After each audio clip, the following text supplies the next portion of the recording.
I am in Jacksonville, Florida. I was here for the Best Bet live poker stream. My first time in Jacksonville. I love this city. It's blowing up. It's a very cool place. And it was awesome to play on the live stream. A ton of cool people. And so I got to play 2 days of live poker.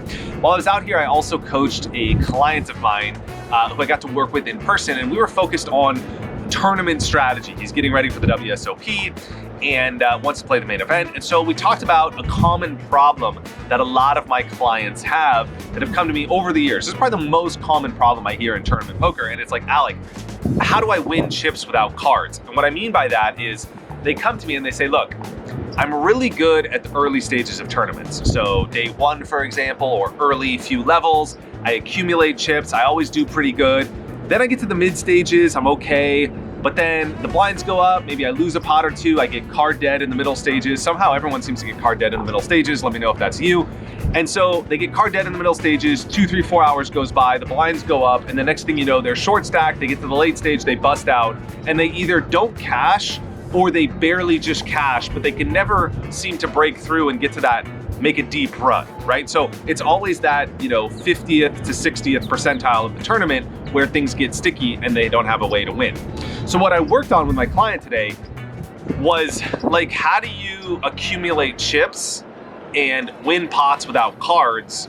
And that's so much more important in tournaments because the blinds are always going up and you can't just sit back and wait for hands. You have to create your own opportunities, and that's kind of the nature of the tournaments where there's inflation in the blinds.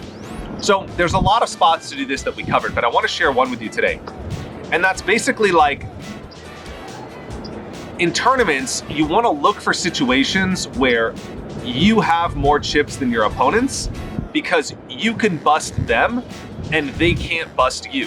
So they have to be afraid of you, whereas you're not afraid of them, because the worst they could do is double through you, but you can take them out of the tournament. Whereas you want to avoid situations where someone else covers you because they have incentive to be aggressive against you because they can bust you and you can't bust them. So that's framework number one.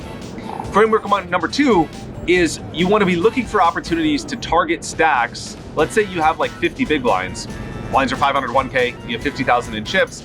You want to be targeting stacks that have around 30,000 in chips. And here's why.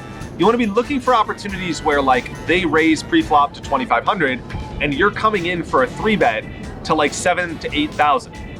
And basically what you're doing is you're risking a quarter or a third of their stack in a situation where they are forced to either go all in or fold. So anytime you could bet a third of your opponent's stack, you put their back against the wall and you put them into a corner where you're in for 8,000, you have 50,000, so it's not that much to your stack. But for their point of view, they can't really call that 8,000 out of position against you when you 3-bet them. They either have to go all in or fold, because if they call, the pot will be 16, 20,000. They have 22,000 left. They're basically committed to the hand. So they're in for 2,500 pre-flop. You make it 7,000 or 8,000. They're basically all in or folding. They don't really want to go all in because they want to cash or move up the money ladder or get deeper in the tournament. So you're risking 8,000, which is a small portion of your stack. They're risking the entirety of their stack. So that delta is gaining you a lot of leverage. So you basically want to look for spots where you could risk a fourth or a third of your opponent's stack where it doesn't cost you a lot, and you could look for well-timed opportunities to bluff. A second example is when you raise pre-flop, they call, the flop comes, they check, you bet, they call, and the turn comes and you make a big bet. And that bet on the turn on a good card for your range, like a scare card, the board is 8-4 deuce, the turn is a king, it's a good card for you, it's a bad card for them. You make a bet that's about a third of their remaining stack. This forces them to either go all in or fold, and you're only risking a third of their stack, they're risking their entire stack. So you want to apply that same framework to all the spots you're facing in tournament poker when you cover your opponents, and you use that strategy to chip up without cards so that you keep accumulating chips. You go from 50 big blinds to 60 to 70, you keep picking on stacks that have 20, 30, 40, and that chip gap gets bigger and bigger, and you accumulate till you get to a big stack, and you could run over the table and glide your way to the final table. So that's the strategy. Obviously, there's a lot more nuance to it.